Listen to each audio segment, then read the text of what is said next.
Hello there and welcome to the Fast Forward Show. Today I'm joined by Mark Varney, who is the Sales Director of Transcend Packaging.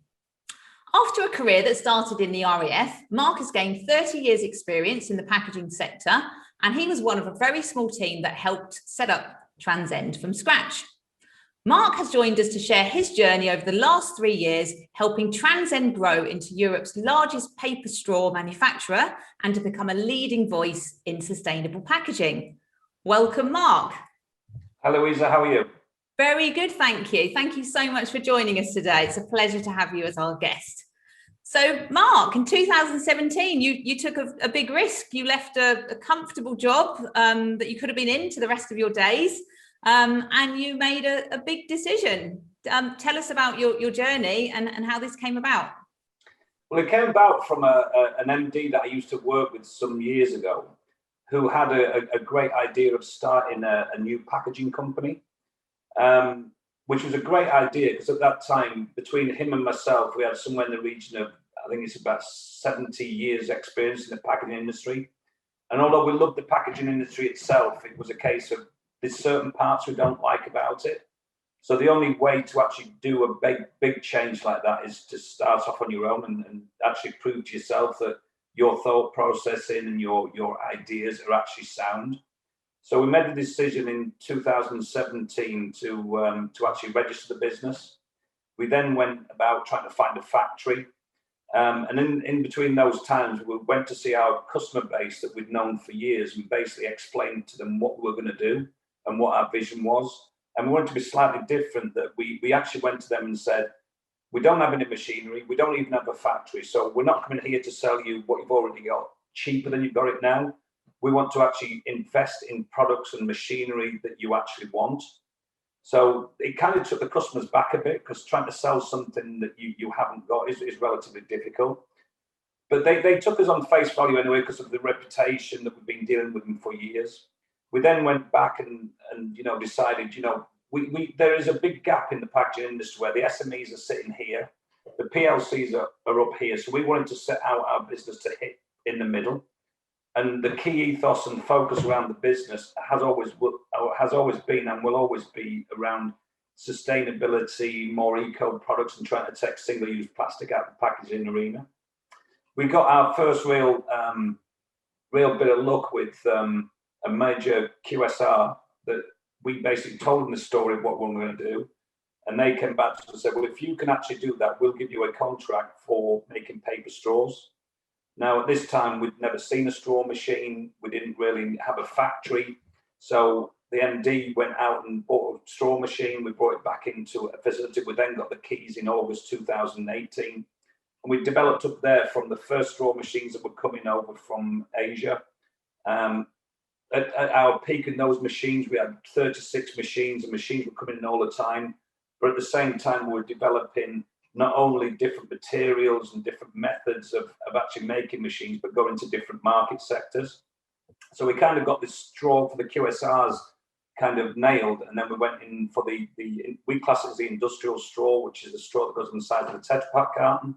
Mm-hmm. We've invested heavily on that side of it as well, because that is definitely the next market that is now changing over to this. So the straw side of it was kind of the first lucky win on it. But then we went down the route of having a standard printing press that used material going through that didn't have any PE content whatsoever, but still performed and acted as if it had. And we picked up some big contracts with some of the big brand names in the retail market. And then we took a big leap of faith with digital printing. So we got a digital press in there, which is a HP 30,000 press. It's a sheet-fed one. And we were the first ones in the UK to actually have it.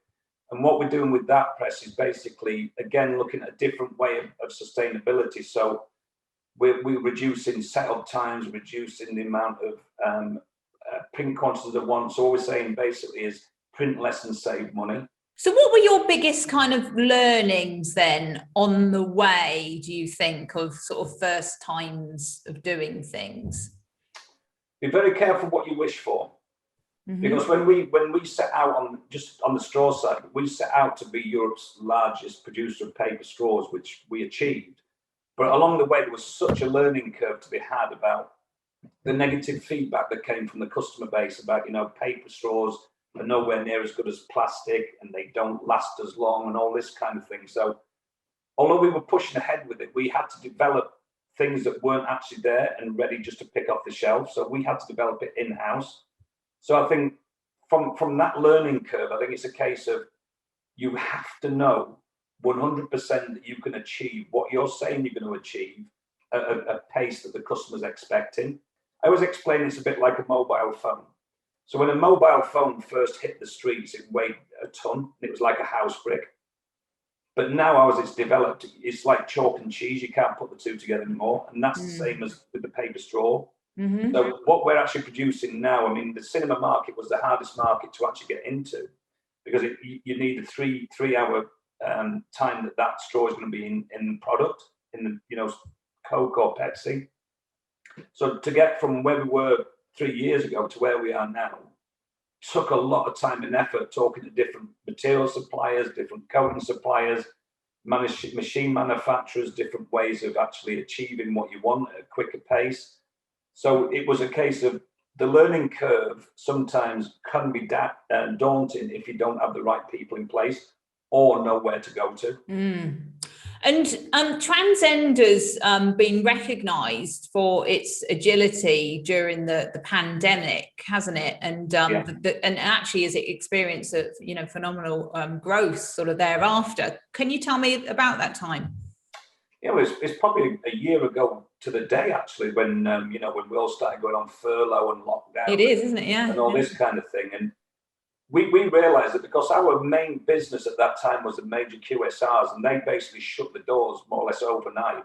So our sales went from going on a sales pattern like this to a sales pattern like this. And we had to sit around as a team and say, right, well, what are we going to do about this? And it was actually our MD who said, well, we've got to look at PPE.